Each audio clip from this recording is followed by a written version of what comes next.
या सभागृहाचे विरोधी पक्षनेते आणि माझे सहकारी अंबादास दानवे आपल्या कारकिर्दीची पहिली या सभागृहातली टर्म पूर्ण करतात. मी निवृत्त होतात बोलत नाही, ते पूर्ण करतात. पूर्ण करताना अंबादास तुम्ही जरा जोरात मी पुन्हा येईन बोला, कारण त्याला एक महत्त्व आहे आणि आहे त्याच पक्षातनं. खरं म्हणजे आज उद्धवजी ठाकरे साहेब जास्तीचा वेळ अंबादास दानवेंवर बोलतील अशा प्रकारची मला अपेक्षा होती, परंतु त्यातूनही त्यांनी टोमणे मारायचं काही सोडलं नाही. मला वाटतं एखादा निरोप घेतोय संपतोय त्यावेळेला राजकारणाचा विचार बाजूला ठेवून त्या ठिकाणी बोलण्याची अत्यंत आवश्यकता आहे असं मला या ठिकाणी वाटतं. माननीय फडणवीस साहेब पुन्हा येईन बोले आले, सगळ्यांच्या नाकावर टिसून त्या ठिकाणी आले. मला अंबादासजींचं कौतुक ऐकायला फार बरं वाटलं, कारण काही जण असे आहेत की आज कौतुक करत जरी असले तरी जेव्हा मी अंबादासना उमेदवारी दिली तेव्हा जरा त्यांचे चेहरे वेगळे होते. आज आत्ता मुख्यमंत्री इथे नाही आहेत, नाहीतर मी अत्यंत मोकळेपणाने जाहीरपणाने मुख्यमंत्र्यांना धन्यवाद देतोय आणि प्रांजळपणाने कबूल करतो की तुम्ही तुमच्या भाजपच्या किंवा संघाच्या मुशीत तयार झालेला एक चांगला कार्यकर्ता मला दिलात किंवा मी घेतला, म्हणून मी त्यांना धन्यवाद देतोय. आता हे धन्यवाद जसे मी त्यांना देतोय तसे ते मला धन्यवाद देऊ शकतील की नाही, कारण माझ्याकडनं जे त्यांनी घेतलेत त्यांना आज सकाळी अंबादासजीने एक जे आंदोलन केलं ती भेटवस्तू द्यायची आहे, तो भाग वेगळा. तुम्ही DF फडणवीस साहेबांचे त्या ठिकाणी आभार मानलेत की तुम्ही अंबादास सारखा कार्यकर्ता RSSच्या विचारसरणीतनं झालेला आम्हाला दिलात, भाजपच्या शिस्तीतला कार्यकर्ता आम्हाला दिलात. तुम्ही पण खूप चांगले कार्यकर्ते दिलेत. म्हणजे शिवसेनेतले एकनाथराव शिंदे साहेबांच्या नेतृत्वाखाली बाळासाहेबांच्या मुशीत तयार झालेले कार्यकर्ते तुम्ही दिले नाहीत, तुम्हाला टिकवता आले नाहीत. ही वस्तुस्थिती त्या ठिकाणी महाराष्ट्रानं पाहिलेली आहे. आपण किती शिकलो, त्यापेक्षा काय शिकलो आणि त्याचा उपयोग हा जनमानसासाठी काय करून देतो आहोत हा एक प्रश्न आहे. पदं येतात आणि पदं जातात, पण शेवटी जनतेच्या मनामध्ये आपली प्रतिमा काय म्हणून राहते हे आपल्या आयुष्याचं फलित असतं. अनेक जण धडपडत असतात की मला पद मिळालं पाहिजे, माझं पद टिकलं पाहिजे. पद टिकवण्यासाठी म्हणजे आता जसं उल्लेख झाला की अंबादास तुम्ही सोन्याचा चमचा घेऊन जन्माला आला नाहीत, पण भरलेल्या ताटाची प्रतारणा पण केली नाहीत. ज्यांनी ताट वाढून दिले त्या पक्षाची प्रतारणा पण केली नाही. नाहीतर त्या ताटामध्ये जे आहे ते माझंच आहे, पण आणखीन मिळावं म्हणून आणखीन दुसऱ्या रेस्टॉरंटमध्ये जायचं असा अपराध तुम्ही केला नाही. त्याच्याबद्दल खास तुम्हाला सगळी जनता ही धन्यवाद देत असेल. आणि ताट भरलेलं होतं जेव्हा शिवसेना भारतीय जनता पार्टीचं दादा सरकार आलं त्यावेळेला आपलेच मुख्यमंत्री होणार होतं, आपलेच मुख्यमंत्री उपमुख्यमंत्री होणार, पण ते महाराष्ट्रातल्या जनतेनं वाढलेलं ताट कोणी त्या ठिकाणी लाठाळलं हे अख्ख्या महाराष्ट्राला त्या ठिकाणी माहीत आहे. आणि त्याच्यामुळे एक बोट दाखवत असताना त्या ठिकाणी आपल्याकडे त्या ठिकाणी किती बोट आहेत याचाही उल्लेख करण्याची आवश्यकता आहे.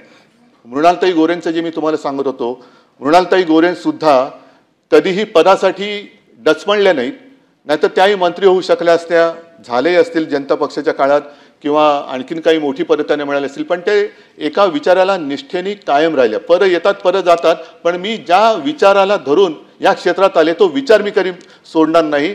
ठीक आहे, आम्ही सुद्धा त्यांना त्यावेळेला विरोध करत होतो, पण विरोधात असल्या तरी त्यांच्या निष्ठा ह्या तुम्हाला मानाव्याच लागतील.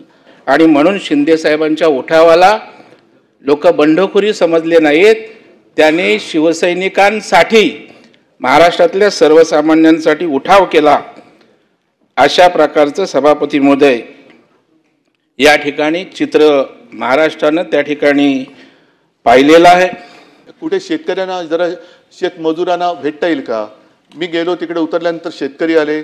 शेतकरी म्हणाले दादा तुम्ही खूप चांगलं केलं वगैरे वगैरे सगळं झालं.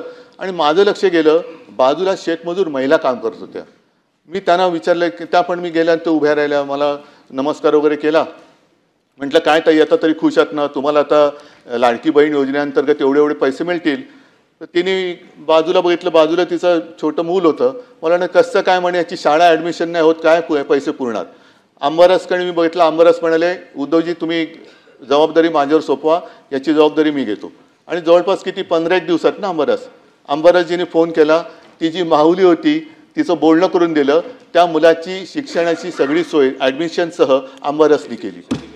आणि एका बाजूला सामाजिक बांधिलकी जी आदरणीय बाळासाहेब ठाकरेंची शिकवण आहे, त्याचा तंतोतंत विचार वेगवेगळ्या टप्प्यांवर करताना ते त्या ठिकाणी दिसले.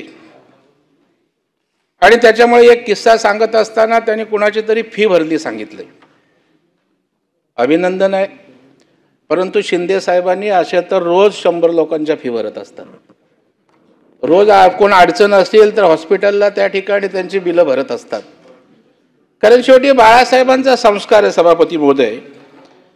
त्या ठिकाणी सीएम निरोप समोर तर तुम्ही काही रेकॉर्डवर आणाल तर ते तसं राहिलं पाहिजे का? तुम्ही पण त्यांच्यावर बोलणार आहे ना. मी तुम्ही ते बोलताना लागलं, आम्हाला नाही का लागत? आपला तो बाब्या दुसऱ्याचं कार्ट. तुम्ही बोला ना तुमच्या भाषणामध्ये. त्यांच्यावर बोलतोय ना मी, येतोय. मी का सांगतो, केवळ एकाची फी नाही तर राज्य सरकार धोरण आणते की महाराष्ट्रातल्या अनेक गरजूंसाठी त्या ठिकाणी सरकारनं धोरणं आणलेली आहेत. अगदी मुलींना मोफत शिक्षण देण्याची भूमिका सुद्धा या सरकारनं त्या ठिकाणी घेतलेली आहे. हेही त्या निमित्तानं मी त्या ठिकाणी सांगू इच्छितो. आपण कशासाठी, नुसतं पदासाठी काम करत असेल तर मग पावसाळा आहेच, उद्या कोणी कुठे कशा मारू शकतं. पण आंबारससारखे निस्वार्थी कार्यकर्ते हे जिथे असतील तिथे म्हणजे त्यांना कुठल्याही सत्तेची किंवा पदाची आवश्यकता नसते. त्यांच्यात असलेली जनतेप्रतीचं प्रेम आणि ती जी निष्ठा ही त्यांना एक उंची प्राप्त करून देत असते. आणि अंबादास तुम्ही नक्कीच ती उंची आज प्राप्त केले. शिंदे साहेब, त्यांना नाही जमलं तर तुम्ही तरी काळजी घ्या, कारण तुम्ही शिवसैनिकांची काळजी घेताय. अंबादास पण शिवसैनिक आहेत, बाळासाहेबांच्या विचाराचे शिवसैनिक आहेत. आणि तुमचा प्रामाणिकपणा शिंदे साहेब मी बघितलाय. त्या प्रक्रियेच्या वेळेला मी होतो तिथे. ठरवलं असतं तर टांगा पलटी बोलतात तो तुम्ही खासदार संजय राऊत साहेबांचा पण करू शकला असतात, अंबादासचा पण करू शकला असतात. पण मला आठवतं शिंदे साहेबांचं वाक्य, ते म्हटले आपण जिथे आहोत त्याशी प्रतारणा करायची नाही. बाळासाहेबांच्या शिवसेनेचे उमेदवार आहेत, त्यावेळेला त्यांनी जरी 5 निरोप दिले असते तरी संजय राऊत खासदार होऊ शकले नसते आणि अंबादास पण आमदार होऊ शकले नसते. हा प्रामाणिकपणा सुद्धा या निमित्तानं या ठिकाणी मी समोर आणतो. अंबादास, आपण चिंता करू नका. मुख्यमंत्री आपल्या पाठीशी आहेत, अजितदादा आपल्या पाठीशी आहेत, शिंदे साहेब तर आहेतच आहेत. आणि उद्धव साहेबांचा काही विषय नाही आहे. त्याच्यामुळे चांगल्या माणसांच्या मागे राजकारणाच्या पलीकडे जाऊन सत्ताधारी असो विरोधी पक्ष असो हे नेतृत्व टिकवलं पाहिजे, वाढवलं पाहिजे. ही सर्वांची सामुदायिक जबाबदारी असते.